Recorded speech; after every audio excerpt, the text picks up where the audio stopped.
friends. This is the Be Real Babe podcast, a place where your average babes come together to talk about life stresses, messes, and successes.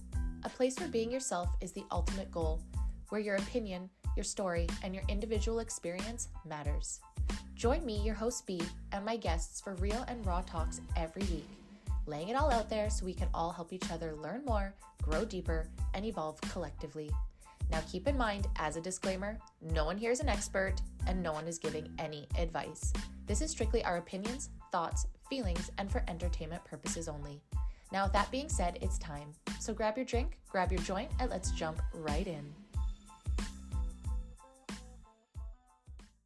Welcome everyone. Welcome to the Be Real Babe podcast. If this is your first time here, thank you so much for stopping by the show today. I hope that you have a good time.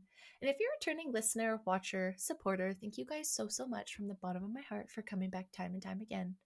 For those that don't know me, my name is Brandy. I'm the host of the show, and today, you guys, we're on episode 180, Being Real About Mental Health. You guys, this was an absolute fire episode. I know, I don't care. I'm saying it every time. I'm so blessed.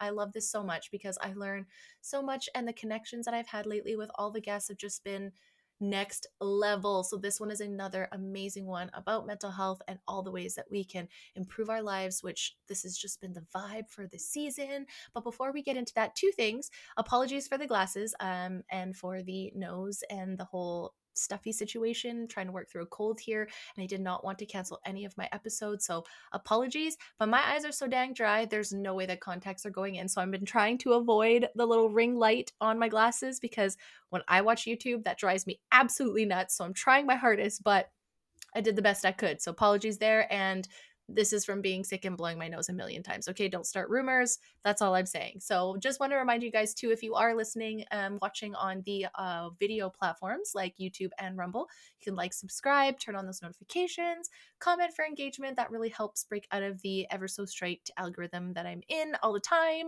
If you are listening on the audio platforms like Apple and Spotify, make sure to turn on notifications and follow there. You can also leave a review. And if you want to find me on social media, you can find me at the Be Real Babe podcast on Instagram, Pinterest, and the Be Real Collective on Facebook. Whew, okay, I got through that all.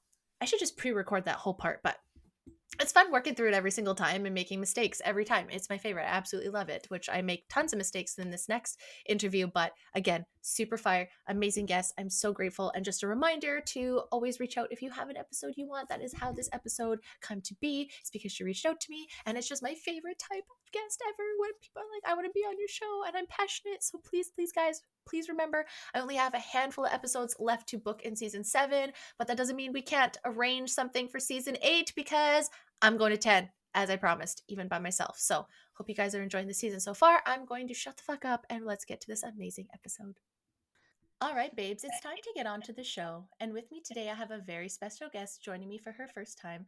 I'd like to welcome Vassilena to the show. Hey, babe, how's it going?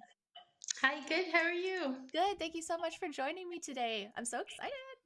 Thank you for having me. I I'm really appreciate it. Oh, I can't tell you how much it means to me when people reach out and they're so passionate about a topic and they want to get on to it and want to hash it out with me. I can't even tell you. Every time I screech and I text my boyfriend, I'm like, guess what? Someone wants to come on the show. I have another passionate person, because every time I just learn so much. So thank you very much for reaching out and wanting to come on today. But before we get into mental health talk, can you introduce yourself a little bit to our community? Yes, thank you. And again, very excited to be here with you and having this share. My name is Vassilena Johns, and I have been a clinical counselor for 14 years in practice. And I'm a mommy of 3, so a 7, 8, and 10-year-old, and a wife. And yeah, I'm just passionate about mental health care. I love what I do. I love to hold space and support others because I believe that it was a bit of my calling, not a bit, the calling of my Yeah. life to be a nurturer. And I find that as a mom, and I also find that in my practice, the ability to connect with others and provide the space they need to heal themselves ultimately. I don't think I'm a healer. I just think that I'm able to facilitate that space, and that's kind of an honor. So, yeah. love that so much. And that's such a testament to people that are like, I'm not here to have you pay me for the rest of your life to heal. I'm here to provide you the tools so you feel empowered. You can go and do that and you can heal yourself. And then it ripples out. And I love that so much when I hear people that are truly into it for just the true energy exchange, the goodness of it, and knowing that those people are going on and bettering not just that year, but years ahead too, right? It's just like a forever kind of heal. So I love that so much. And so when did you kind of get started? Sorry, like what year, what time frame? Was it like Um, right after high school? Was it a couple years after? no, yeah, no, it's actually a really interesting story, but it wasn't right after high school. I did decide I was pursuing and I was going to be in legal. So I was Oh, thinking I would be a lawyer, and I yeah. went into major as in philosophy and arts and all of that. And Oh, then some of my paths took me, and I don't know like how much time we oh, have, we but have tons of time, girl. I You could let it out. steer You let a it little out. bit. It's a Yeah, very unique story, and it totally. is part of how I guess the recipe to where I'm at now. Mhm. I did work in banking at once between semesters while I was at UBC, and I happened to be robbed in that time, and that sent me on my own, mental health piece and trauma. Feel that? And through my own healing and my own work that I had to do to go through a lot of that, which anxiety being at the top of it, right? And all of that PTSD, et cetera, et cetera. So I experienced firsthand some of what people go through when I'm now working with them firsthand. And it steered my direction completely because I was able to get the grounding and the help, and had a wonderful therapist that held the space to nurture me back, help me create those brain connections I needed to heal, right? So I was really passionate, and I thought, no, I need to do something to give back. Like, I didn't think I would be the whole person that I am now after going through that experience. Yeah. Um, yeah, and now it steered me completely to counseling. So I went in and then pursued that avenue. I love that so much. I hate to, not the same thing, but I had a online hack in the beginning of 2024, at the beginning of the year, and holy man, was it a whole different experience. And like you said, anxiety just, it's so crazy because it's like an email triggers me sometimes, or if I get signed out of an app, I just start like hyperventilating, like, is this happening again? Like, so I can totally relate to that kind of terror of that anxiety of it. And I think it's so beautiful when you find a solution and then you find the passion out of it. And then it's so great that I think it's good that you have some customer service in banking. Like, I always think it's good that people do things maybe that's not their passion right away, because then you know what other places are like. And then you know for sure, like, no, counseling is it. Like, that is my jam, right? But you always have that in the background if you ever need to fall back on it, right? Which is always a nice thing too, right? When you're going Yeah, after your dream. totally. Yeah. And I feel like it really did direct me and kind of woke up a part of me that I didn't know existed, like this Yeah. place where I I think my nervous system just grew. It got Mhm. bigger because experiencing that, oftentimes people out of trauma, no matter the kind, whether you were robbed or whether, like you said, maybe something online happened. Like, a lot of us have a presence, strong presence in our lives online, and so much can happen there, right? That can So take stressful. take away take away some of that security. But like, I feel that it was also a moment in which you can tune in. So I find Mhm. that vulnerabilities or places that we find struggles in can also give us this fuel for life, that like, hey, we can solve this. And that was with Mhm. some help, obviously, with Totally. someone who is an experienced professional. Yep. And but once I found out that there is a way to walk through these places, which usually trauma can happen to people, and if you don't have the right care, you can kind of bottle up, and it can stump you and hold you kind of captive, really. Um, and you're not able to exist fully in your life. However, there are moments too when you can make growth out of it. And I hope that, and this is why I'm talking about mental health so much and so passionately, I hope that more people in today's world will access and look for the help, the right, Mhm. professional for them, because we don't always click with every therapist or counselor or psychologist we meet. But I'm telling you, there's hope out there, and there is a Yeah. person for you, and there are tools that can empower you. And it doesn't happen only through meds. Like, again, disclosure, I'm not a doctor, all of that. But I am a clinical practicing counselor, and I'm registered. So I do have 14 years of experience, and I can see that our nervous system is malleable. Our brain is elastic. Like, plastic, elastic, whatever the Yeah. terms are Yeah. exactly, right? But Moldable. um, Yeah. yeah, we have room for growth. We can stretch, we Yeah. can evolve. And I think all the experiences in our life come into our life for a reason.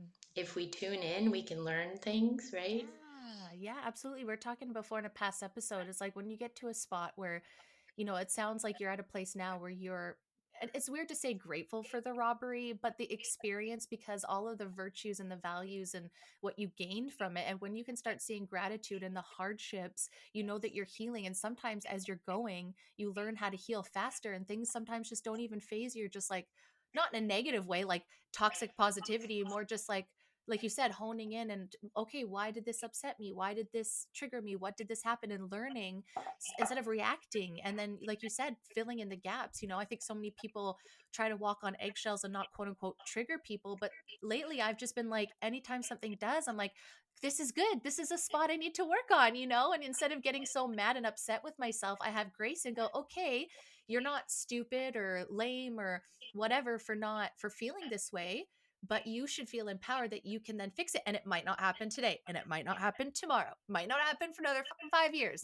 but Yeah. it's not a negative. And then we don't look at everything Hmm. as being so bad and good, and Hmm. reacting from that. We're just kind of like, it is, and you flow kind of, right? That's kind of how I've been trying to see Absolutely. it lately, right? I feel like I that's think where you're that's at. totally so intuitive. I feel like you kind of hit that explanation bang on, and I think like it's truly a gift to lean into those pieces of ourselves. They are lessons, and what really it's like things have to fall apart so we can build them back together in a way that works better for us in a way. Yeah, yeah, I don't know if that makes sense, but I absolutely. think yeah, it's totally like I want to help people reframe it. If there's anything that I can do in my practice, it's like reframe the part about thinking you're broken or you're not enough or you're not smart enough or you're not, you're too anxious or you're too much of this. No, you're just right the way that you are in your experience.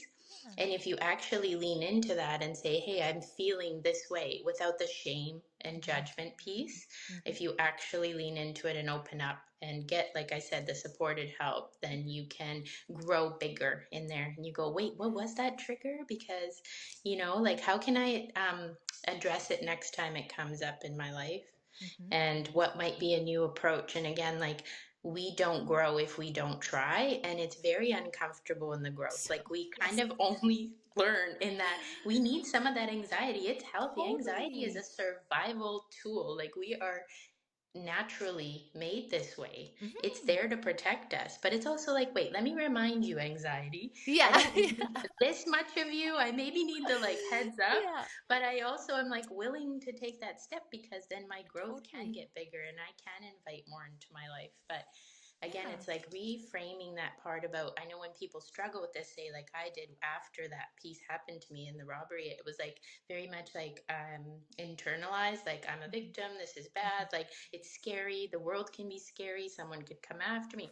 However, as I leaned into it, I was like, well, what could I do in that moment? Or how would I ground my nervous system? Could I Mhm. breathe? Could I find a safe plan? Like all of the steps that it could take. And the next time you reassure your nervous system, it doesn't have to fire off from 0 to 100 Yeah, when it absolutely. When you get faces an email. something that Yeah. Yeah. that looks Absolutely. scary. Yes. Absolutely. So And I think it's so important too that you said, like anxiety is not a bad thing.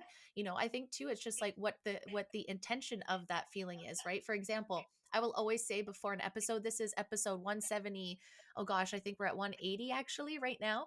I will okay. still be anxious the minute like I'm waiting for my guest to come on, even though I've been doing this for so long, but that anxiety actually turns into like excited creativity, and it helps me output. So when I was on anxiety meds, and I'm all for everyone doing what they need. I'm a personal believer that Western medicine and pharmaceuticals should be one of the last things and a time constrained tool to help you, but I don't think it's a forever thing. When I was on Mhm. anxiety medication, it flatlined my creativity. It was not there. I was a photographer in a small business. I was super creative. The minute I got on those medications, I would look at people and go, what do I do with you? How do I even put you, like, I could not for the life of me.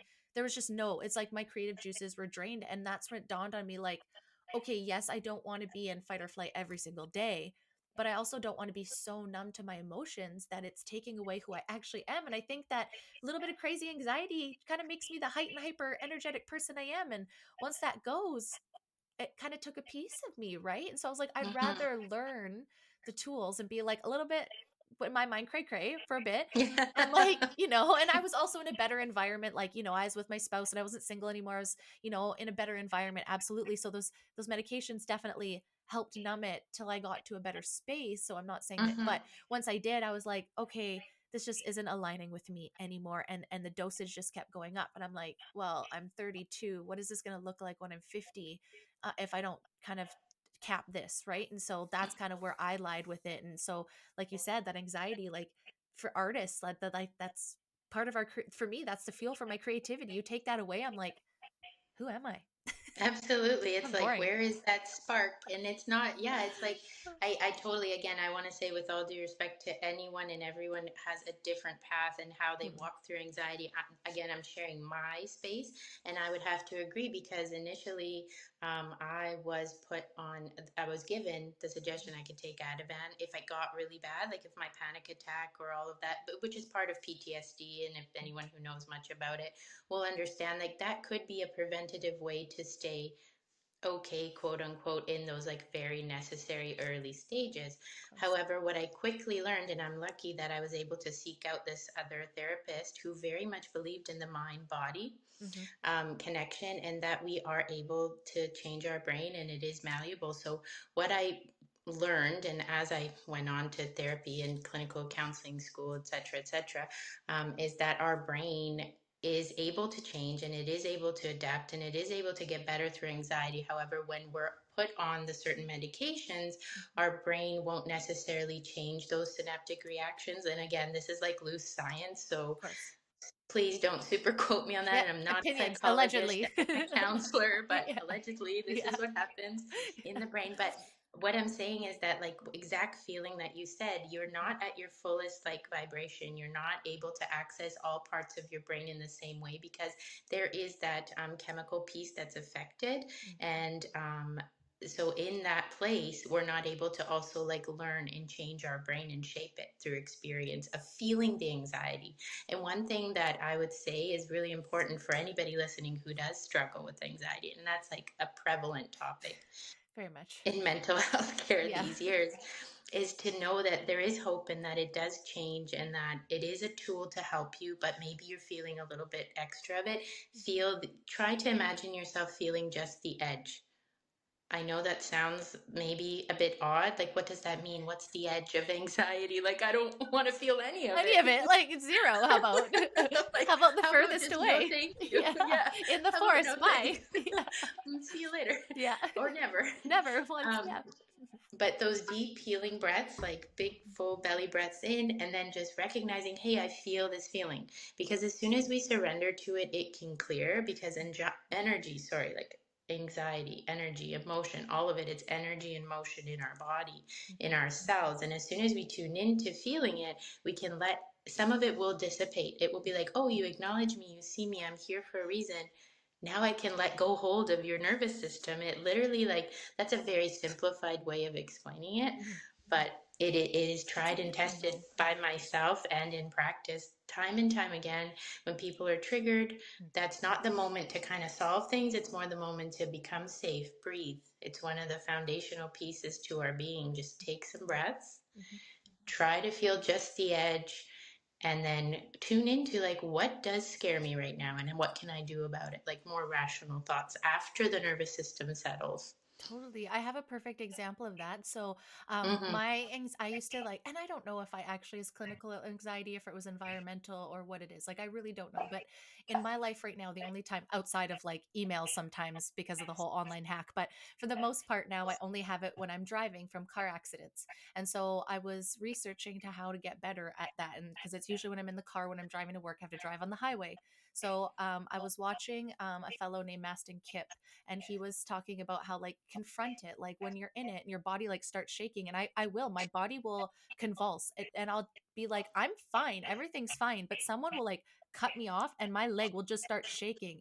And it took me so long, but I just had to like tell myself, like, Brandy, you've driven out here 1,000 times, and 1,000 times nothing has gone wrong. And I just kept repeating, like, relax, relax. And just like you said, confront, like, what is it that's upsetting me? Okay, that guy cut me off, but we're okay now. And even though it's taken me like a year and a half to like slowly get there, now I don't react as much, or it's certain situations, like only when someone cuts me off, not when it's like a bit dark out or raining, or you know what I mean. Now it's just the snow. When it's snowing, I'm like still fucking terrified, but you know, I couldn't drive out there when I first moved here. It was like terrifying to me, but now it's like just when it's snowing or someone is an asshole, you know. And so, like, to your point, like, there are tools, and sometimes I feel like anxiety could just be your environment. And if you're just always reassuring your body that, like, yeah, freak the fuck out, it's gonna freak the fuck out, right?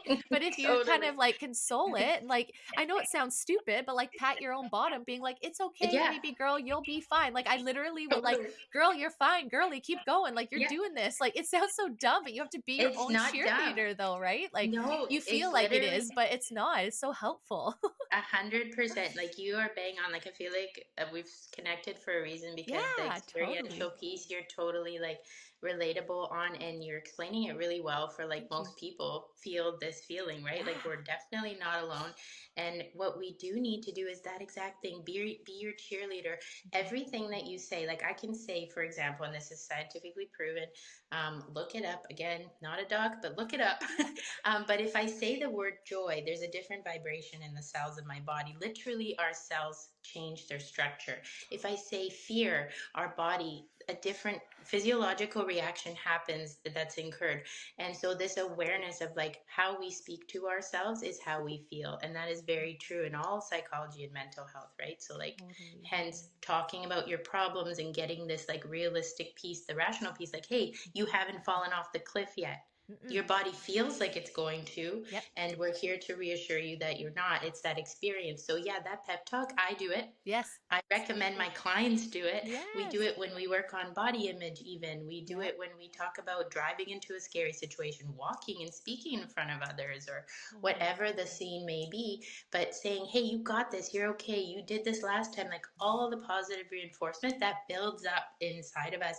And it's an Yes. energy that can help you. Those are tools, like invaluable tools that Mhm. medication can't get on par with, because No. you're still, again, like, different choices for different Mhm. folks, and I respect everyone. This is my experience. The engagement and the quality of like my mental state when I'm able to walk through those fires on my own, I feel stronger and more empowered, Like, right? Like, yeah, I yeah. do, Look at because I me, have bad the bitch. tools. I don't need to go get them from the bottle. I'm kind of like, hey, No. hey, what's in Absolutely. my own, yeah. So, Toolbox, but and you again, get that addicted takes. to it, right? You're just like, okay, and then you see the results and you're like, okay, Mhm. this does weigh weight, like this does have something, there is something here, and then you can apply it to different ways in your life. To your point, people with body dysmorphia, we all have it, you know. And when you start talking about it, I think then you start to understand majority of women and men have some sort of dysmorphia, whether their face, their body. I mean, you look at men and they look at their muscles and their hair, and you know, their facials, that like their calves with men in the gym, you know. And then women all different sizes, you know. You open up and, you know, for the most part, I had like a girlfriend growing up being like, oh well, I was a bigger girl, so I wanted to be skinny. And I was like, well, sweetie, like, I hate to tell you, but I got bullied for being skinny, and I've Yeah. been literally outwardly been brutalized about my body and my skinniness, you know. And I'm not saying that either are okay, but we go through the same experience, and then you don't feel as alone. And you're like, how can you fix this? And again, whenever I say something negative about myself or someone else, especially with their looks, I'm like, name three positives, like those. Because you know, I will be the first person, like, everyone needs to admit, everyone gets jealous, everyone judges. It's, I Yep. don't think it's a bad thing, I actually think it's Natural. really good. I think it's Mhm. natural, and I think you need to look at it. I think the difference is you don't project it, you just keep it inside so you can self-reflect, you know, your judgments. If you're judging someone else, like, oh, look at that chick wearing those shorts, it's like, girl, you wish that you felt that confident in those shorts, and you know that you say three things: she's got two That's nice just it. butt cheeks and a nice rack, you know, or whatever, you know, she's very nice smile. But it's just to show that, like, that is a good thing, but that is not on her. So I'm going to say that, evaluate that, self-aware, do a self-check, and then I'm just going to put some positive out there, cuz I don't want to do that often, but it'll happen. And I don't think it's, again, a negative thing, but we've just been Mhm. taught, like, judgment and shame is so bad. And it's like, I think it's how you use those things that matter more than, because Absolutely. then you have shame about it and you're like, oh my God, I'm such a judgmental bitch. And you're like, Yeah, no, we're all everybody is. yeah. So stop, Everyone's thinking of something. And stop. again, Yeah. yeah, it's because of that like reflection, right? And so Hmm. oftentimes when you find the critics that are the biggest critics of everyone else that think that their shit don't stink or it's all roses, right? Whatever it is, you're oftentimes projecting your own insecurities. Like maybe Totally. they're really hard on their body. And when they see someone else, exactly what you said, that they're just rocking it and they're like, well, how dare you be free of all that judgment that lives in my head? Yes. Like I don't let myself put those on because I know Mm-mm. I'm not perfect. And like really, even the most quote unquote what people would call a perfect forms or what goes around social media now or whatever it is, Absolutely. they have their own struggles. Like you said, whether Absolutely. you're a size 0 or 2 and 8, like all that, there's always pieces of something that overwhelms that whole like self-critical judgment and thinking, right? It's like, how do we move into that and empower each other and still be aware of that we have it, Yeah. but not don't use it maliciously, let's just say, because it just means that you're struggling. Like Totally. something that's very true, I think, is that no one is attacking or acting hurtful or being rude or being all these unkind things if they feel good inside. Mhm. So just remember that if you're getting that kind of feedback, it's like that's coming from them. That's about them. It's a them thing, not you. Mm-mm, mm-mm. And if you Yeah. feel good about it, and that's too, I think it's the confidence too, right? So, like going through those things, once you start breaking that down, like let's say for driving, and I'm working through that, I then have confidence. So I'm not as scared. And so I lead into it a little bit more. And it, you know what I mean? So it's like, same thing when you start doing the self talk, eventually it just becomes natural, or at least the Mhm. negatives aren't as present because you're starting to learn to either change what you want to change that you don't like about yourself or accept it because you can't change it and it's you really don't care and it's someone else's want or your ego speaking to that want, not truly aligned to who you are. Because I think a lot of us can say, like, for myself, I constantly have to reflect of being like, is that something that you want or is that something that everyone else wants? For example, I go to a gym where there's lots of bodybuilders and a lot of bikini models, and I'll catch myself comparing. And I'm like, girly, you are here to maintain your body. They're beautiful. They have their whole life. They're amazing. There's nothing wrong with you. You don't want to have that. You're not going to do that. So why are you comparing yourself? Right. And it's just, Mhm. but in my mind, all of a sudden I'm like, oh, I got to do this. And I'm like, wait, hold on, why? Like being Yeah. self-aware. Is that my ego? Yes, that was my ego being like, well, I could be a bit, yeah, I'm sure you could, but that's not what you want. So why are you Yeah. even putting yourself in a lane that you don't want to be in? Yeah, Why? and are you willing to do that piece? So say your ego tells you Totally. you should or coulda woulda be Mhm. this bikini bodybuilder person. Sorry, and nothing against them. I think No. that's amazing. That's what empowers them and makes them fuels them. But are you willing to sacrifice the X amount of dedication that it would take because that is your end goal? Or is that your end goal? We all don't have the same end goal. And another thing is to self-check yourself and go like, hey, do I need to be everything X, Y, and Z in life? And is that even going to make me happy? Because, like, you Yes. could go out and be that extra, you know, um, diligent with your diet and do the certain weights and do the, like, carve out your body and all of that. But it's like, do you want to do your podcast? Do you want to be with your partner? Do you want to do, like, Yeah. There's not what enough is time for most those things. right? Yeah, like that's awesome. And Yeah. you can be healthy, but it's like all in what you decide to give of yourself. It's like you Totally. commit to what you invite in your life. And Mhm. is that a reasonable amount to take on too? Because I feel like lately a big issue with the fact that we have this social media, it's awesome because you and I are connecting Yeah. through it. I wouldn't have found you otherwise. So I'm Totally. grateful for it. Yes. But then there's But also like that, yeah, but there's all of that input that is Mhm. going in daily. We're all Mhm. scrolling through our Insta, we're online and all these other venues, and There's it's so like, much. okay, information to the brain, and constantly it's edited and it's digitally manipulated to Mhm. attract, which I get to. There's like that, this is beautiful to look at piece and all Yeah. of that with things like Pinterest or Aesthetics. Yeah. whatever, aesthetics, right? However, it's like, how realistic is this in our day to day life? And if you're Mhm. constantly getting images of whether it's homes or bodies or whatever it is that you're not exactly like, Mhm. you're sitting in a thought of like, am I enough? Was that good enough? Again, I'm which I nowhere. think boosts the anxiety and the depression that we're seeing today in like our, environment, right? Like whether that's Absolutely. online or just offline in our lives. And too, like, I here's a thought about that. So I've kind of heard that, sometimes it's like when you, like you said, inner talk is so important, right? And like sometimes it doesn't really know like a thought and a feeling, like, there isn't really difference. Like if you tell yourself you're bad, you know what I mean? So like, Mhm. I kind of wonder, where was I going with this? Shit. Now The I get it. impact, maybe. Yeah, sorry. So yes, okay. So doing that, would your brain be able to fully understand when it's always seeing these photos and they're filtered and they're highlights? Like we know that, but like is our brain inside fully able to differentiate like this is someone's highlight reel? Because I don't feel like we see enough real, haha, hence the podcast. Real La la reels, la la real laugh out reels. loud, real reels, right? Like hence the podcast branding there, Totally. but you know what I'm saying? But like, so if because it's an overload of aesthetics and, and that's totally fine, but it's a lot of selling and business now. That's what it is our brains Mhm. even going to be able to decipher that these are highlight reels because we're not even seeing enough of the like wrinkly faces or whatever, like messy houses and laundry Mhm. everywhere, right? And it's just, to me, it's kind of crazy. And then you go online and then people are just like hating on people sometimes that are real that way. And they're like, oh, you're a slob, clean up. And then, Yeah, why are you and it's like like, that?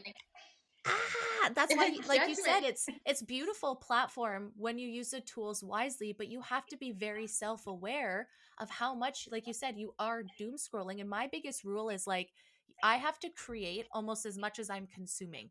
So if I start Mhm. getting emotional because someone said something on social media that pissed me off, I'm like, girly, have you done anything? Have you meditated today? Have you created anything? Is it time to maybe step back and reassess your time energy here? Because we don't this is a waste of time. Not saying that it's not good and things shouldn't spark emotions like, wars and tragedies and injustices, but there's a difference of like checking things out and being aware to doom scrolling and spending hours online and Totally. not in real life. And I've done it and I'm Mhm. not judging because I've been Yeah, there. I yeah. mean, I'm fucking a podcaster. It happens.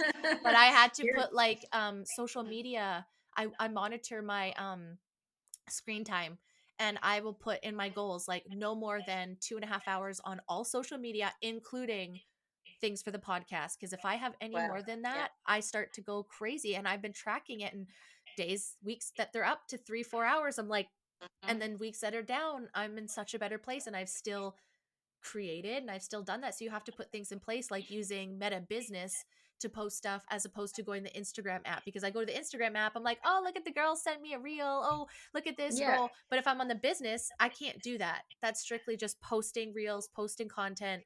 That's it. So you really do have to like set yourself up for success. Unfortunately, we're learning as we go here.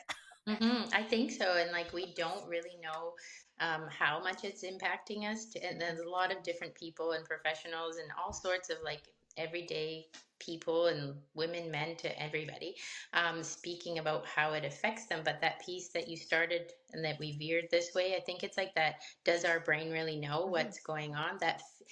Actually, physiologically, the input that goes in, we feel it on a cellular level, like we already talked about this earlier. So even like before bedtime, I will not watch negative things. I Yes. have, No. huge Superstore. concern. Yeah. Yeah, something just Big Bang so Theory, Friends, makes something. you laugh. Yeah, Yeah, New Girl. absolutely. Like literally we were watching, what were we watching the other day? Like Home Improvement or something, Yeah. like Oh, something out of like my good childhood, just 90s. silly Yeah. laughs and like Yeah. whatever. Friends. I think But it's Friends is light. like everyone's like Yeah. go-to anxiety Yeah. healer for sure. It's awesome. And Yeah. it's like you can laugh and you don't, it's light Totally. information and light input. And like, again, if we're, what goes in has an impact on all the ways. And if you're seeing just positive, positive, positive, but then there's like this reality of it doesn't look this positive now, like gauge it back to this way, right? Yes. And it's like just like the doses and just being aware of ourselves and how it affects us when we're in it, right? Whether Yeah. that's that media input or shows we watch or conversations or people we have in our life or that we choose to spend our energy with. That's a big It's one. That's huge. a whole It's cool. podcast episode on its own, probably. Yeah. Like people pleasing and all of that is probably just all on its own because Yeah. I'm a X one and I'm getting real good at it. But there's some moments I'm like, oh, girl, you're back to square one there. But you tried. You You tried. try. As long You as do you're try. aware, though, you Yeah, got it. It's absolutely. about awareness. And I think in different Totally. stages in our life, and with different growth, we'll experience like different awareness on those avenues, and then we'll decide like, hey, you know what, that actual person, like I all like care about them and everything still, but I don't need X amount of hours with them Mm-hmm. per week because I notice that maybe their energy impedes on mine. And the truth is, we are like a permeable body, Yeah. even though like our skin is like our biggest organ, and here it is on the outside, and we think like I'm separate from you. However, even in this exchange, we're in this like energy field together talking about Yeah. something that's connecting us. And this is positive, this feels uplifting, I feel heard, I hope that we're having like this good Love moment. But yeah, but it. then like I'm like, what if you were sitting beside, this could happen, the opposite way as Absolutely. well. And you So feel it's it. I've always been a person that's like, people feel my energy, whether that's through Instagram stories or through the podcast, or I used to teach dance classes. I used to, or like cardio classes. I used to photograph because I am one of those people where it's like you do. Some people you don't, but I feel like you can feel energies of people or whatever mood they're in. And some people you just feel it. And so I always feel like a personal responsibility to the people in my around, especially at work, to be very aware to where my energy and what I'm exuding around me. Because unfortunately, good or bad, if I walk in and I'm like frown, because I'm not usually, people are like, what's wrong? Why are yeah. you down? This is weird. Like, I need you to be Hmm. happy and laughing. And Yeah. like, there's Yeah. like a daily meeting at work. And sometimes I've been missing it. And people have been like wooing on my behalf because I haven't been there to bring the energy. And I'm so sorry, guys, you Hmm. know? So it Yeah. is really cool when you get to it. And that's why I love podcasting. I make no money off of it. I actually lose money, but the energy exchange that I get and the education that I get and the experience and the connections and the ripple effects, like it all matters. Everybody's story matters, and their experience is always going to help somebody, even if maybe someone has anxiety but another person has depression. I feel like there's stuff that they can still learn from each other because it's still, a dysregulation in your life or your environment or your body or whatever it is. And Hmm. maybe there's, you don't take the exact same avenues, but you can learn a little bit, like I would have never known about meditating if I didn't have a friend that shared it. And now it's something that is every day in my life. I don't know how I would live without it. I can tell when I don't. I get very aggressive, and like not aggressive, but just like overwhelmed. Like there's too much going on. Right. And so I think it's so important to keep talking about all of this stuff. And I think that's truly what is going to help, because I feel like the past we haven't talked about as much, and we're just starting to, but not necessarily in ways that are like super deep and like no shame. Like I still feel like everyone's still walking on eggshells. Is that kind of where you Hmm. see where the mental health crisis is? Like do you feel like we're coming out or things are getting worse? Like how do you feel doing this over 14 years? Oh my goodness. I can't ever say that we're coming out. I think we're living through. Yep, fair. If I were to have to like kind of identify that, I think there's great awareness in some areas, but then I also think there's like this surplus of like information and input, which also can fuel anxiety. Well, wait, am I a part of this or am I a part of that? Or if I'm having too much of this or too little of that? And what am I missing? It's all about this like comparison piece, I think.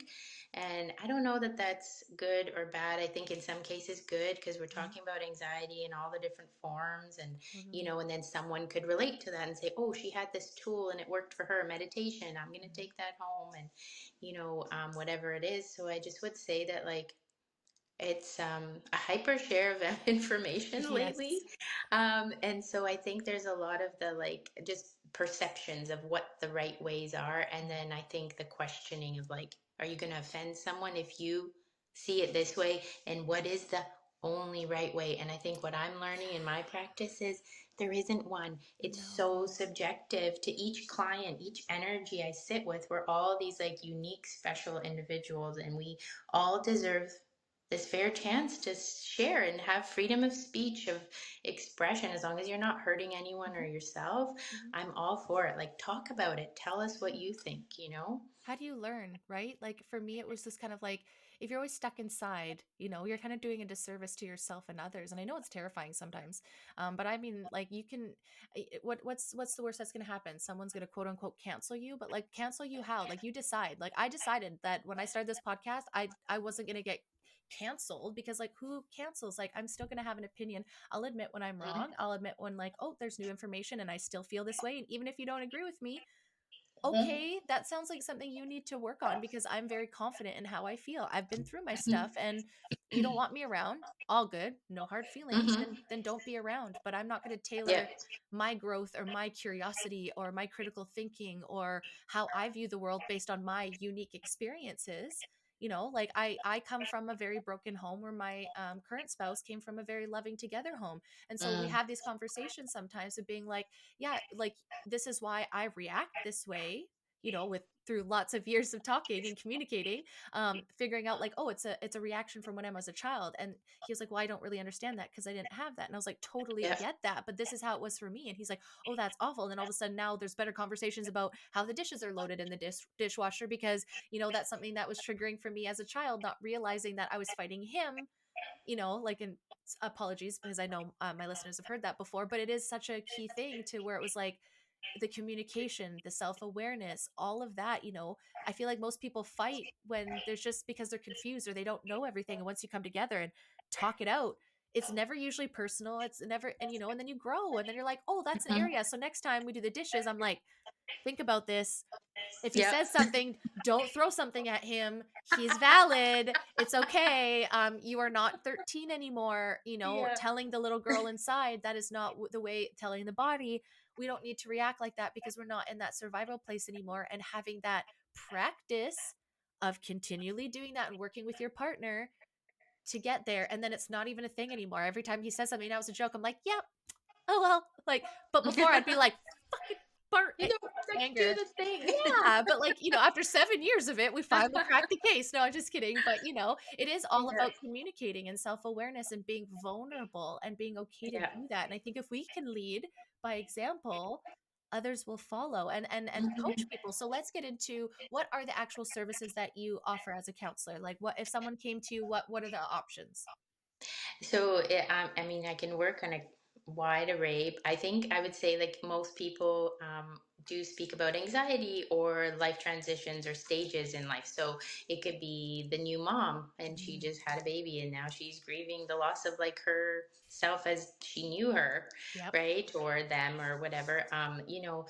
It could go the same way for a father or the main income earner or just life transitions. And that could also be like, oh, hey, I'm an empty nester, like, or I'm divorced. And like, so there's a gamut of change, I guess, like life change, big experiences that can happen. There's that, there's relationships. Mhm.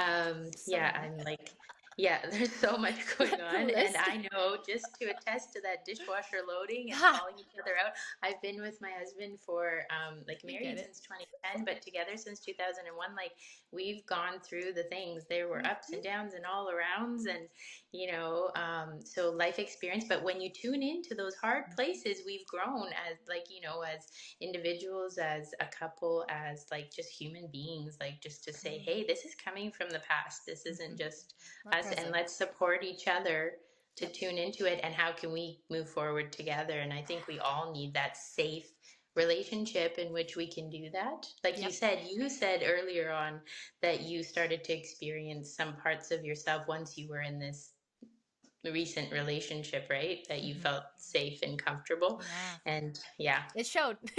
Hmm. Where it's not that my Yeah. ex-husband wasn't, it was just more like just this one really proved that he was always going to be there even if I had Yeah. like irrational, and then we just work together, and that's what's so crucial about Hmm. having the talk. And it's so nice finding someone that cares because he's like, okay, this is a spot, I will try to be aware, but at the same time I'm not going to like eggshell, which is what I need, right? Like it's I need someone to be like, I'm going to respect you and Hmm. understand that, but we're going to, now that we've come aware to it, let's work on it. And I'm not saying that expect it overnight, but at the same time it's like if you give too much grace to someone, especially when it's been such a pattern, it's easy to continue that pattern. And then that person just forgives you. But then I feel like there's built up animosity that you're not actually working on it, even though you become aware of it. If you're not aware of it, sometimes, you see people in their growth and relationships, and you have to have grace because everyone grows at different times, especially if they're different Totally. ages, right? You have to Hmm. understand, like, my ex husband was older than me. My future husband is younger than me. So there's stuff that I gone through with my ex husband that I'm going through again with my current husband, or like future, we're getting married soon.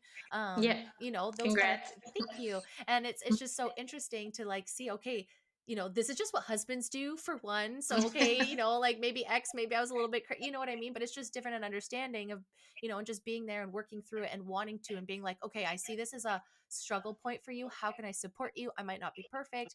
But then also, like I said, making sure you're having someone that's holding you accountable. Like, I don't want my spouse for me to what do you say, like allow shitty behavior that's not going to benefit either of us, and then eventually build Totally. animosity too, right? Like, No, yeah. if I'm always a snappy bitch, like, you're probably never going to want to come to me, which I always was. I could not take, even now, he was just like, certain things he will not tell me because I'm still working on receiving it, but Yeah, like you're some like, hold things, on. yeah, like, don't tell me. I know you're a better golfer, but don't fucking tell me how to golf. I don't care that much. But I will take your advice on this though, and this is how so it's just working together. But because we know that we're forever, it's a safety zone. So I know even if I do have a meltdown with one of those, he's not going to leave me, because that's just not it. But I understand when people aren't in that, and then they have that, and then they're terrified, so they don't speak out, and then communication breaks down, resentment builds, and it just one little thing Totally. and people explode. They talk to their friends, they're like, you deserve better, even though, like, maybe it's not that not saying, you know what I mean? Like, And it could then, of just build course, they're going to shit. take your size, and yeah. Always. And I'm like, please don't. I like when my friends check me and being like, Yeah. Grant might have won that one. I'm like, damn it. Like, sorry, girl. I'm like, fuck. But you need that, right? I don't want a yes man in my life. I want, No. like, tell me how it is. And if it's great, but if it's not, please check me. And I'm sorry. I'm going to take time to learn how to react better. But Yeah. just stick with me and I'll get better. And not, you do that with friends, you do that with coworkers. You know what I mean? Like, Yeah, just it's being like honest. holding that space and being honest and Mhm. staying true to it, because you're being true to yourself, but you're also being true to your relationship. And I think, like, one of the key issues that I find that when I'm working with people in their relationship, and I find it even in mine, it's like being consistent and being honest and Mhm. not taking that place for granted. Like, keeping it sacred as well, because if you take your stuff outside of your relationship, like, you're having it with that person, right, Mhm. whoever they may be, but if you go outside and now you've involved your friends, like, how many people are in the relationship and now you're taking what Yes. they feel about said situation, but that's not their trigger. It's not their intimate partner. Like, No. there's so many levels that you're inviting into, like, your sacred, you know, shared Relationship. romantic relationship in space, that are kind of unnecessary input, I think, because you're having it Yeah. with them. And if you respect each other, you're going to know that there will be triggers. You will get it wrong sometimes, and they will get it wrong sometimes.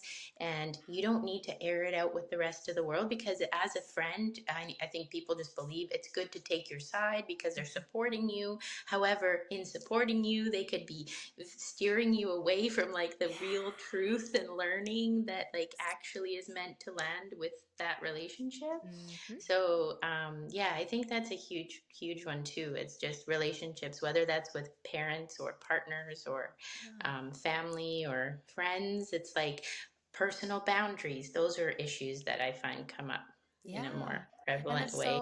And that's so important too, because it's like, yes, you probably share a lot even with your best friend, even with your mom, but there's always going to be stuff that you're not sharing. And like, it's not like you run to your girlfriends every single time your man does something amazing too, right? Like every second. So like, they don't even have the full data to even, like, maybe in a situation, like, I like to check, like, am I being crazy by saying this, or like, but not like, oh, he did that. Like, I don't understand the man bashing. I've never been into that, because Yeah, it's like, why are no, you with someone that you're going to bash? That's just not me. yeah, But if you're like, hey, I need to assess my behavior, how was that? Because I do think it's important, but like, not gossiping, not like, oh, I'm bringing you the tea of like, oh, what my man did. Like, no, yeah. my man's How dare amazing. he, But or how sometimes he could pisses he? me off. Sometimes, like, Yeah, put your fucking socks away. It's not that hard. But at the yeah, same time, yeah, I'm like not gonna run to the girls and be like, oh my god, he didn't put his socks away. It's just like, great. yeah. I don't turn the lids on to anything. We're fucking equal, okay? Like, there's Then you go, well, things. what did you not do? Because, like, the truth Exactly. is, like, Self the awareness. weight that you fill to this Yeah. degree, you're filling in another way on his end. Yeah. And so,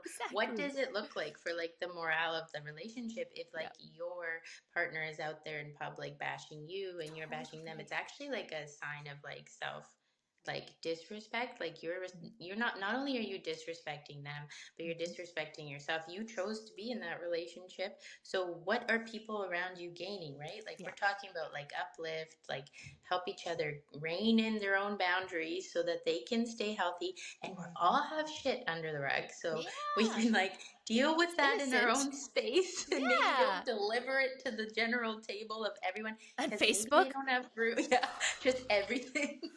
Just, Oh, this is my life and that's annoying. And it's yeah. just like, you know what? Like it gets draining. And the truth is, like, we only have X amount of energy for certain things in our life. And I find that the people who are in like overwhelm or Mhm. overstimulated, they're fighting really hard in these other areas that are draining them Good because point. I don't know if they've aligned with like their authentic desire of what makes them tick and what makes them happy. So they're either surrendered to their ego or Mhm. this other impression or these like exterior judgments that are not really valid and they're not going to serve them. So I think the biggest piece, like you said, that self awareness of like, Mhm. check in, like meditation will help you do that So daily. much. Check in.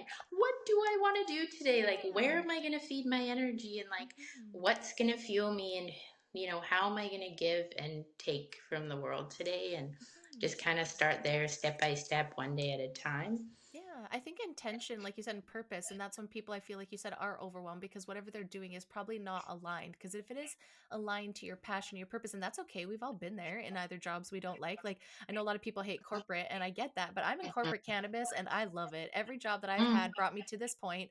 I love my job. I love that I go home, I don't have to worry about it, and I get a lot of people don't like the 9 to 5 grind.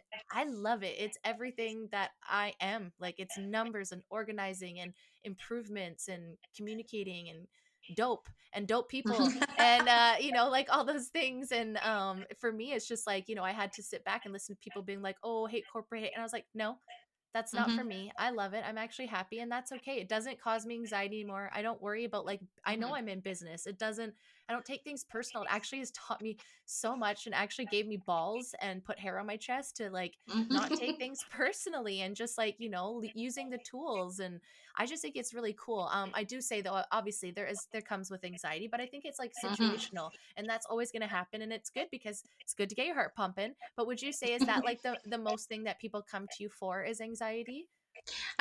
Yeah, it's definitely prevalent. Sorry, and I would say that that could stem from an array of issues, right? Anxiety can come from traumas that are unprocessed in the past.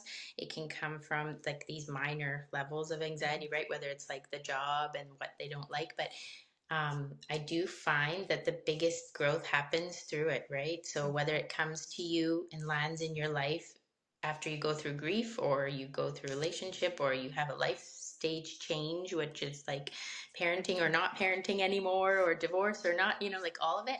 I think anxiety is a really, really big like piece to mental health and how we Mhm. tune into it and how we perceive it too. Like, Yeah. what do we label it as? Because I feel like just the word itself, when you say anxiety, what do you feel in your body? Like, what do Oh, you like think? intense already. Like it's just the Yeah, word like, itself because you relate to yeah, bad. So it's changing that to be like, maybe it's not anxiety, it's excitement. Or, yeah.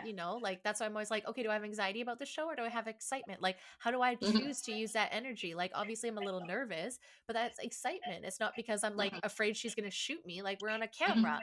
You know what I Yeah. mean? Like, but your body doesn't really, again, know because it's in that fight or flight and you have to tell it. And it's like, you're fine. This is going to be fun. So instead Hmm, of being like, oh, I'm anxious because I'm worried of all the things that can go wrong. I'm like, oh, I'm excited for all the things that could go right. Like, and I'll make hmm. it through. I've made it through this far and I will always make it through. And no matter what, I won't die.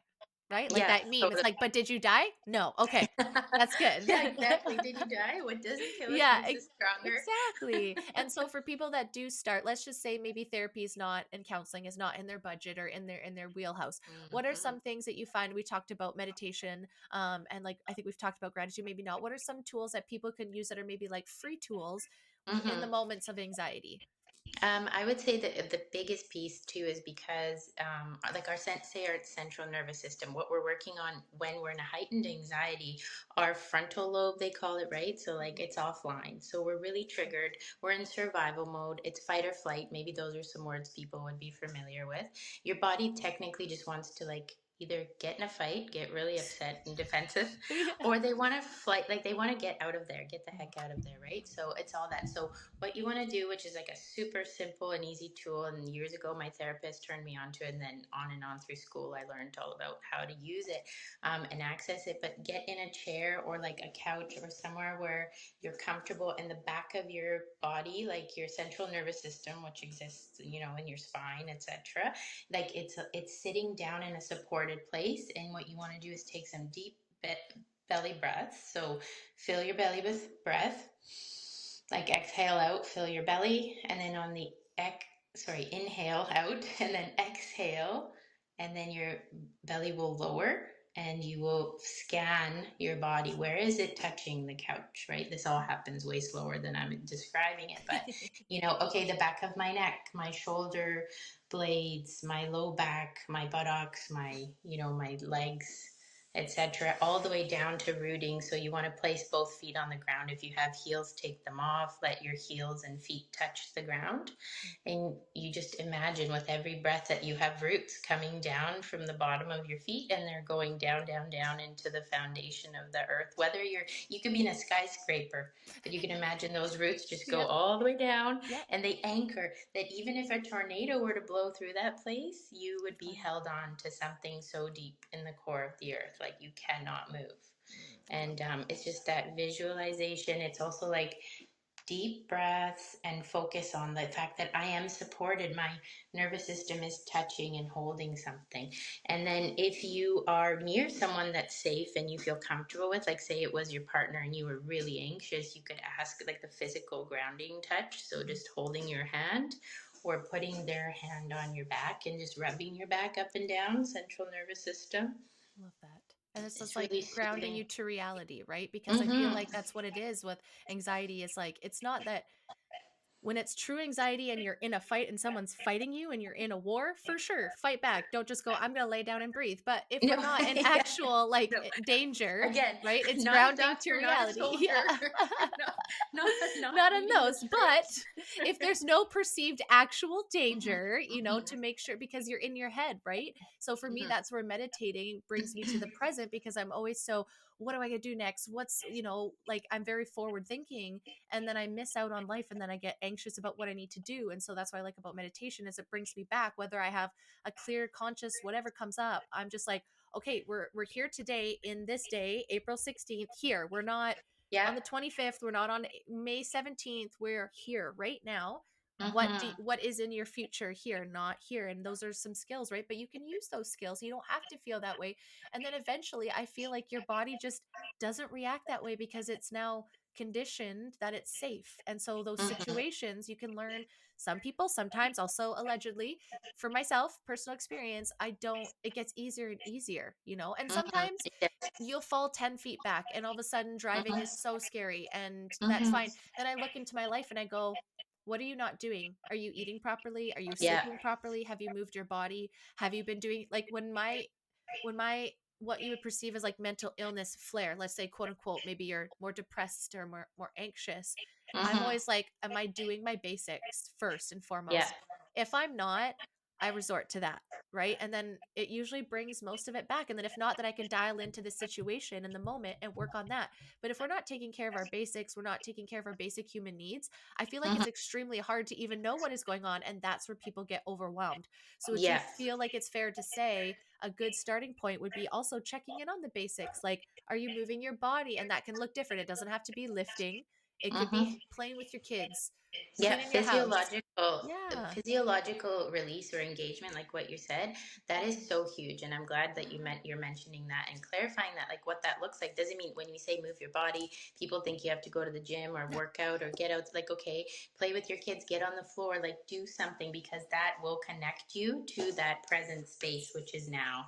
And the biggest like factor of anxiety is usually you're focused on a result later. So you're Mm, in the then, or you're in the past. You're looking forward, or you're not here. And generally, we're mostly safe where we are, yeah. right? There's very few instances in which that's severe and it's true, and you need that anxiety to get you the heck out of there. Yeah. But if you're talking about just driving in your car and your body's going there, yes, grounding, get in your body, even like pull over and Mm-hmm. like Been there. stand outside, put your feet on the earth if Yep. it feels that bad, Yep. right? Or pull over, scan the chair, like scan the seat you're in, feel your hands on the steering wheel Mm-hmm. as you breathe. Mm-hmm. Like, I'm here, this is where I am. Yep. I'm I'm safe. safe. Yep.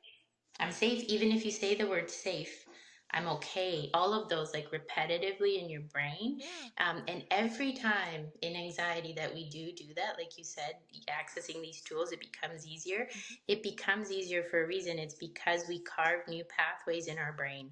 Every time that you feel a little bit of the edge of anxiety and not turn to like, I need to medicate right away, Mm-hmm. right? Like, because a lot of people in these instances are prescribed tools. They have Ativan, for example, if we're talking about a really big reaction. Yeah. And I can say this from my own personal experience. When that happened to me, I thought that that would be my way out until I learned that there are tools to ground my body. And the more that I started to ground my body in these heightened anxiety moments, my brain learned and it carved these pathways, which I wasn't aware of yet until Mm-hmm. I learned that, Oh, I love it. physiological explanation in the brain data. But it actually does. It literally goes, oh, wait, we don't have to go straight to anxiety. We're going to go this way and it's going to feel a little bumpy, but we're safe, right? And so each time and time again, it proves that. And then the brain doesn't go from 0 to 100 right away. And Yeah. that's the goal, is like, hey, some anxiety is entering. Oh, what could we do with this? How do we need to help ourselves, right? It's just Yeah. like a reminder, Absolutely. is what I look at it like, right? Like something else is processing. It's a hint. Something's going on. Mm-hmm. It's an indicator, little flags, right? Some are Mm-hmm. green flags, some are red flags. You just have to, some are like yellow and we're not sure, maybe. And two, Mm-hmm. another point. So, like, obviously we want to be moving the body. And again, like, I've always been that person. It's like, Mm-hmm. just because I go to the gym and I lift weights, that does not need to be your movement. I dance, I jump on a trampoline, you could hang out with Mm-hmm. your kids. And I think one big thing too is like, if you enjoy it, not only is that there a physiological, whatever in your body, you're going to have that. Physiological. Yeah, Yeah. and then, mentally, but it's also going to trigger, like, if you're playing with your kids, like a certain level of play that brings a whole different level of joy, that boosts a different part of like serotonin and happiness in your body, right? That has nothing to do with having a six pack. You know what mean? So it's like people Yeah. look at it so different. I mean, yeah, that's always a bonus, but like I don't eat that way. But Yeah. also too, big thing is food, and a lot of people have no idea and they just eat crap food, and then they're like, Yeah. why am I not feeling well? Well, then we I come don't to feel find good. out, most people as their journey, it's like, well, what are you Mm-hmm. eating? And this is where I have beef with some doctors sometimes, is that they're not criticizing or looking at what people are The eating, whole the whole gamut. thing, and then they're just like, oh, you have Mm-hmm. anxiety, put you on medication. But it's like, well, what if you're just eating literally processed foods 24/7, and that's just not dealing with your body? And once you got Mm-hmm. rid of that, maybe the anxiety isn't medication Mm-hmm. worthy. Have we tried those avenues yet? And that's my beef with doctors sometimes. When I ask like my friends, I'm like, but did they talk to you about your lifestyle? And they're like, no. I'm like, Mm-hmm. well, that's Yeah. unfortunate. I know. I don't think they even have the time. And I No, get it. Like they're so relevant and so excellent for so many things that they do that I totally. cannot do Same. for someone, or and I will turn to them for, and I appreciate them. However, I feel like with this piece of mental health, there's so many levels and we're all such unique individuals. And like you said, have we looked into the mental, spiritual, physical, emotional factors? Like those are the four avenues that I check out with my Ooh, yes. clients. Usually, it's like, where are you at in this way? What are you Mm, feeling? What are you taking in? What are you putting out? Like, where does your energy go every day? And there's a lot of, anyone who's carrying trauma or grief or any kind of challenges in their life, they're doing different things. They're either like depriving themselves of food, or they're having extra food, or it's not the good kind, or or over whatever. stressing There's about all it. sorts of addiction or stressing about what's going in. Yep. And it's like anxiety is just like one little like tip, but then like how you use it and where Mhm, it flows, right? It's mhm, good to gain awareness and say, like, if I want to get better, what have I done today? Like you said, mhm. have I moved my body? Have I drank some water? Like some Yeah, days I'll even catch myself. I'll be like, why am I just like foggy? yeah, And I realize, oh, I didn't actually drink that thermos of water. yeah. I poured it. I looked at it, Like, and then I jumped yeah, into what I was doing. And yeah. there's no shame in it, but it's just being aware. It's like all of a sudden, but my Mhm. past self would be like, oh, just take an Advil. And now I'm like, Yeah. oh, drink your water. And then, like, if it doesn't go away, okay, me, I'll smoke my pot. Okay, whatever. Doesn't go away. Like, it really has to. Like, I when I was sick, my spouse was only home like 5 days a month. So I took some like a Dayquil just so that I wasn't sick like the only 2 days that we get. And I was just like stressing so much about it because I just hate like any sort of over the counter. But sometimes you weigh the risks, but like you really have to eventually you just get to a level where you're healthy and you don't have to do those things, or you don't. And that's what I mean, like when you think about it, like your physical health, you can get better so you don't have to take medication. To me, there's no Mhm, difference with your mental health too. Like, just if you're someone that doesn't want to be on medication for the rest of your life, you don't have to be. mhm, And what blows my mind is when people get upset about that, and you're like, I'm trying to tell you that you don't have to be on it for the rest of your life, and it might be mhm, harder and it might take longer mhm, and it might be ugly, but mhm, you're never going to have to worry about that again. And like my biggest thing is sometimes pharmaceuticals run out or they have shortages.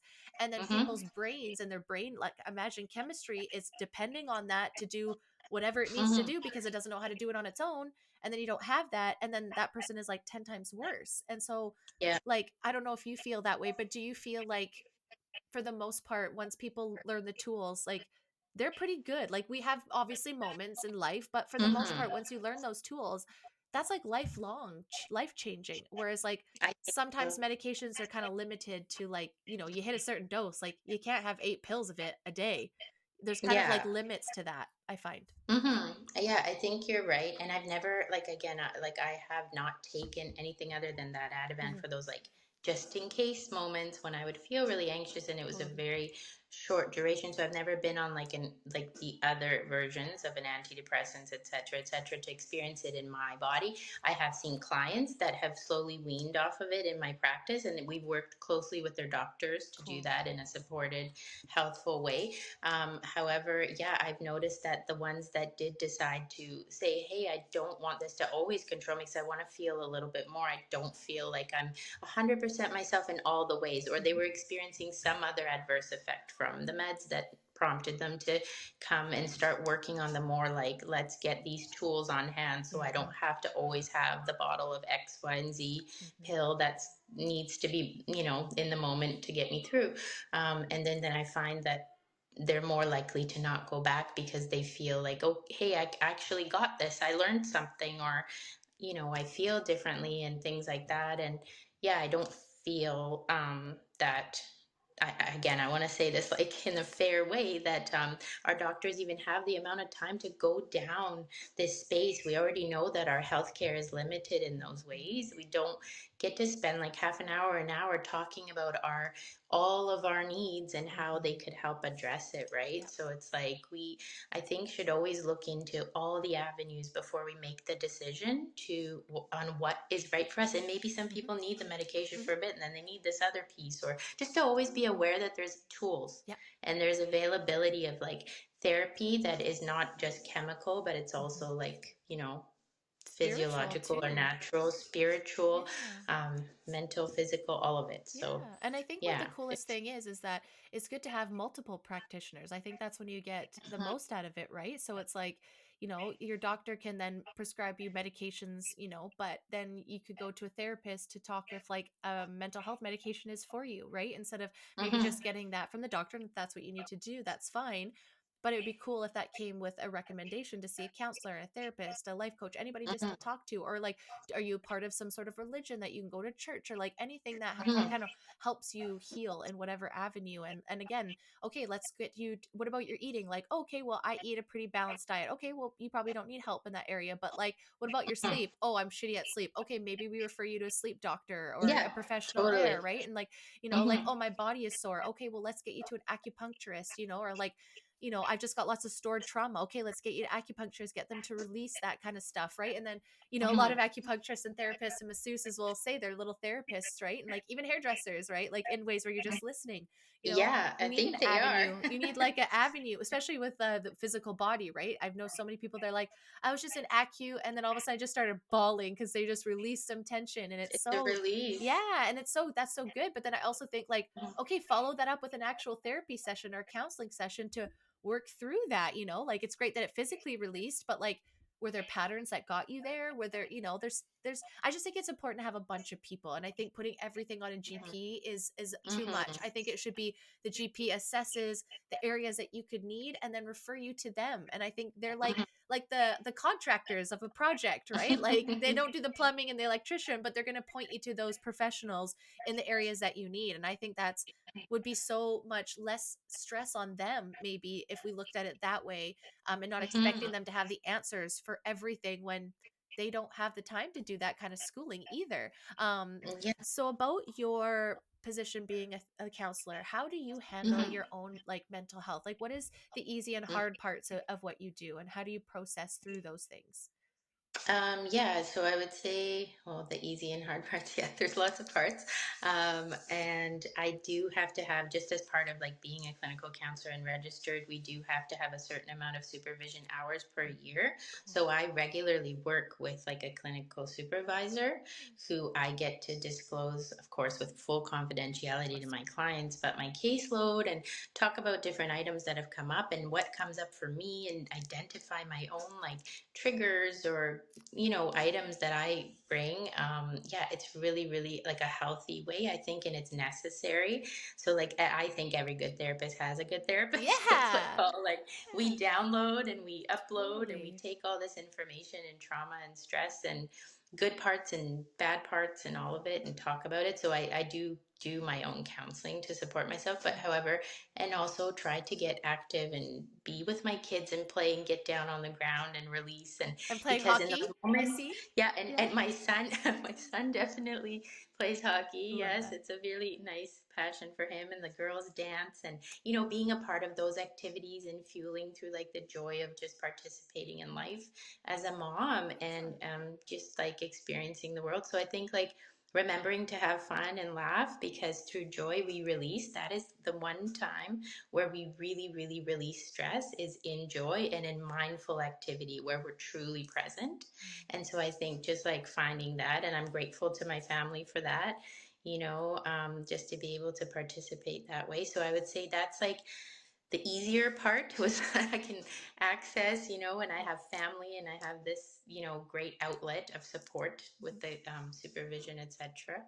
And then I would say the hard part is just being aware of and carrying like that space that I hold for people who are in trauma. Like I work really closely right now with First Nations community, where I choose to do my practice from 8:30 to 4:30 every day, and then I do my other practice outside of those hours, Wow. like my personal. But yeah, so I'm working with a lot of people who are dealing with, generational trauma and colonization, and there are some huge topics there of like there's anything from sexual abuse to suicide to addiction. So there's some really that I would say the most challenging place is to hold that space Mhm. for people and to actually like hear of that suffering or that level of what went on through generations. Um, and I think I'm grateful to be entrusted in those moments with certain people there that have come through my door and sat with those big feels. And I also feel like it's powerful and meaningful, and I'm using that as like, hey, let's move forward together. How can we Totally. help facilitate that healing? So I would say, yeah, that's the hardest piece is just like being aware of some of that and yeah, Knowing the feeling. capabilities of the people, like, knowing you can't take it away, but you always are like, I wish this didn't happen, like I wish that you weren't here and we weren't talking about this in the Hmm. kindest Hmm. way. So it's like you kind of see, just like cops and like crime people, anybody investigating, you see the worst parts of humanity. And I think, like you said, Yeah. it's really important to have those energy flushes and try not to hold on as it's your own. But I imagine, just like you said, is you're a person too, so there's going to be times where Hmm. that does affect you, of course. Like you can't hear of all those things and just be like, hmm, like you're gonna there's gonna be emotional reaction to what, and like you said, you don't want to listen to bad things before you go to bed. Some of those bad things are people's real lives, they're not just on the Yeah. TV, right? So if you're not wanting to do that at nighttime, you really have to obviously like flush out through therapy, through positive energy, Hmm. and knowing that at least you're helping, at least you're making a difference. Even if they've had shit people up until now, you could be the one ray of light and sunshine and hope and listen, right? So I hope that is something that fuels your fire, is how much you are holding that space, because that is not easy to do. And I always commend like first responders or anybody that have to deal with those things, because like my cat killed a bird the other day, and it was the most fucking traumatic thing I've ever been through. And that was just like a bird. Like that's what cats do. Oh, And I yeah. literally cannot get that out of my head. And I like couldn't sleep for nights. And so it's like I understand and respect that. And I very much Mhm, appreciate individuals that are either there at the scene or helping heal after, because if you're an imaginative person too, I imagine you're having these scenes play in your head.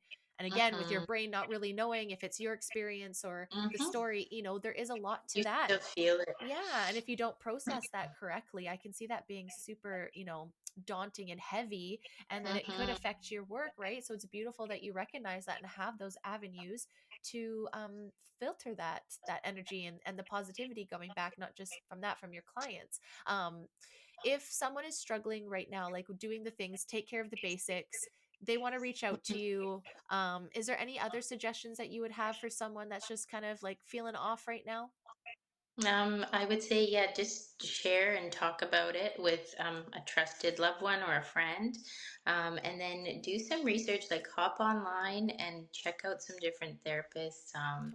I'm registered with the CPCA, so the Canadian Professional Counseling Association. So you can look up therapists there. You could always visit the websites and look at their photo, which is also an energy. Read a little bit of the snippets of what they do, just like kind of inform yourself of what's available. There's all sorts of different practitioners that are just doing, whether they focus on like, they do it in nature, or there's like just an array of, The different um, yeah, modalities. therapists that you could seek, but in modalities. But I would say definitely like talk about it, like look for a safe space and talk about it. Yeah, and I feel like one big thing I like about social media is the groups that come out on Facebook too. As much as Hmm. sometimes, it's a little much, but I find like, for example, breast implant illness, like I found out about it because there was a giant group of women saying, not that I have it, but it's something I advocate Hmm. for very much. Hmm. But I didn't know about until there was a support group. Same with Botox, like Dysport, like illness. I never knew that was a thing Hmm. until I stumbled across a group of 30,000 women that are suffering from Botox illness. And I was like, what the and for them, like, Yeah.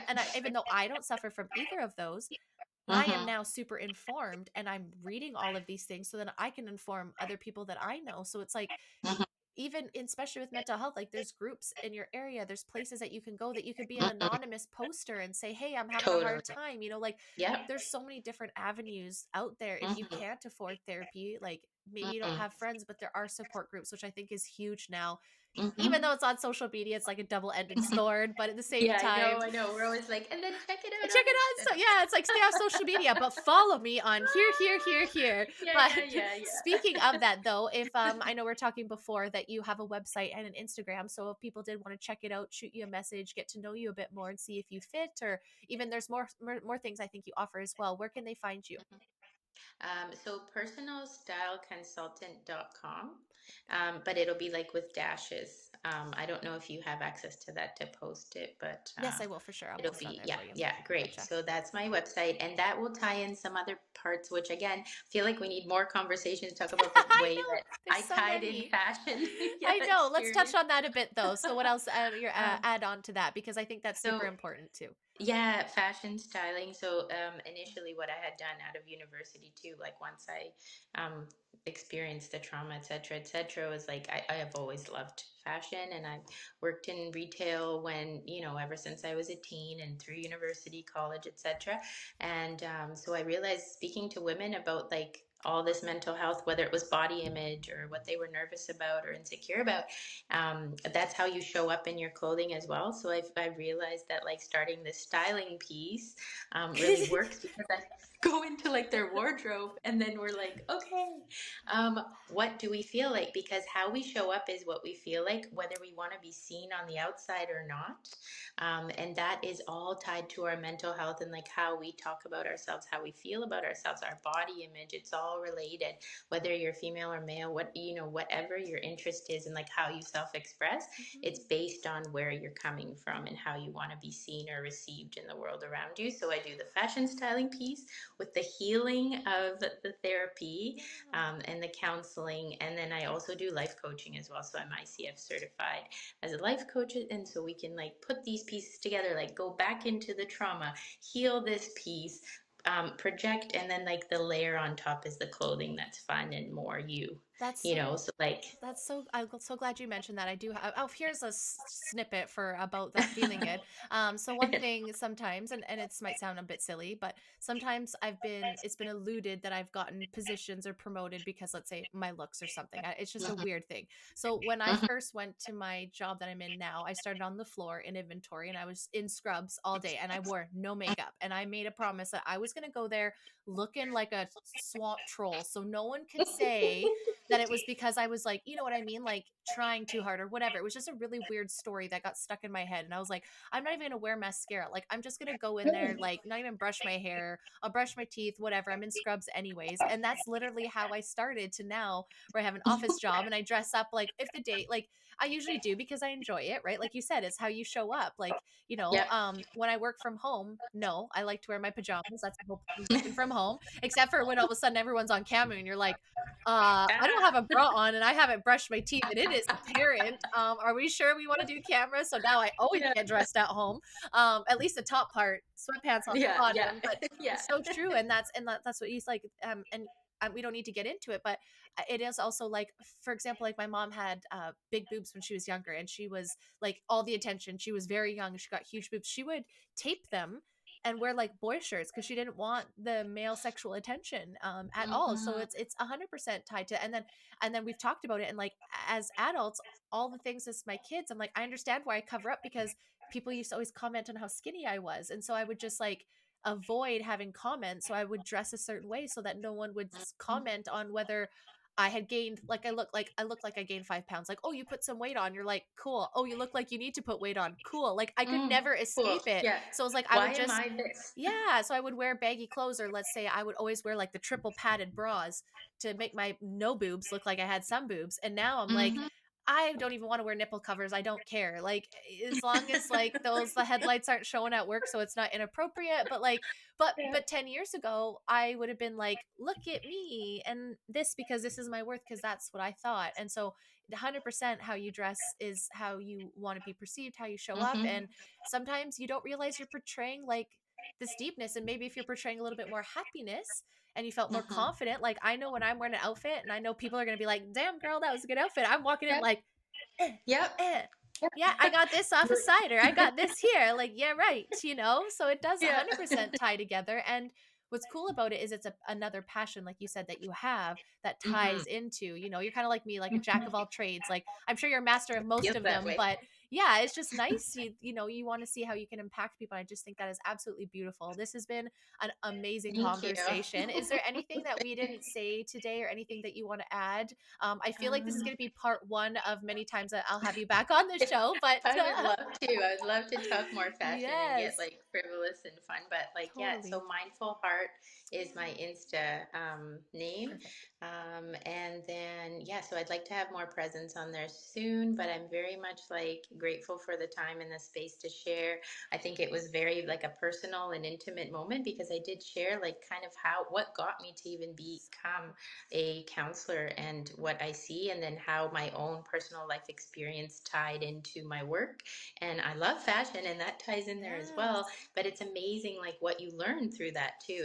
And I do believe that fashion isn't just frivolous. I Mm. do think that we are like a multi-layered onion, all of Yeah, we're us, in Shreks. so many, yeah, in all of like our experiences in life and what guides us Totally. to where we are. And I just like would love to empower anybody who's struggling and just remind everybody out there that's thinking about any parts of what we talked about today and are curious to reach out and ask me a question or seek some mental health support through like a counselor nearby, and start there. Like look at expand your journey, right? Your healing, it doesn't take just one practitioner. It can't just begin and end with your doctor. They can only do so much.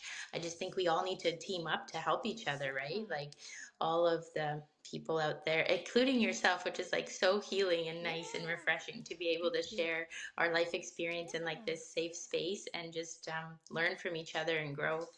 And that was the whole premise of the show. We're just like, you know what? Let's have some real honest talk. It's not going to be like celebrities and, because like, yeah, you're like, oh, and I'm not saying that their issues aren't issues, but it's Yeah. hard to feel relatable on those certain things. So we just wanted to be like, what do everyday people feel like about this? And Hmm. why do people do that? And yeah, clinical studies and data and science is great, But there's also a Mm-hmm. piece that I've learned is from talking to people, because Experiential. that's real life. Like, I think school's great, but I've gotten where I am today from experience and meeting people and learning things. And, like, I'm a planner right now. People go to school for that. I didn't go to school. I just worked my way Mm-hmm. up, and I had a lot of jobs that made sense, and I self-taught myself. And it might not be a degree, but I still have the information, right? So I think experience, and then the ripple effect. So by you sharing that, me sharing this today, it'll ripple out to other people, and somebody will be impacted by it, whether they reach out to you or someone in their area, or maybe they're just going to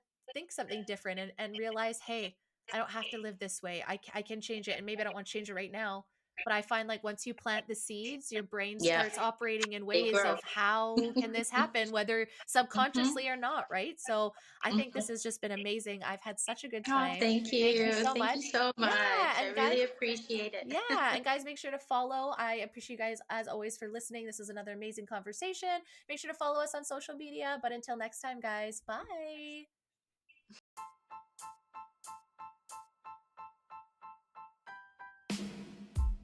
Thank you guys so much for the support. I cannot thank you enough for being here. If you like this episode and you want to hear more, please give me a follow at the Be Real Babe podcast on Apple, Spotify, YouTube, Rumble, and Pinterest. You can also find me on Facebook at the Be Real Collective. Until next time, guys, bye.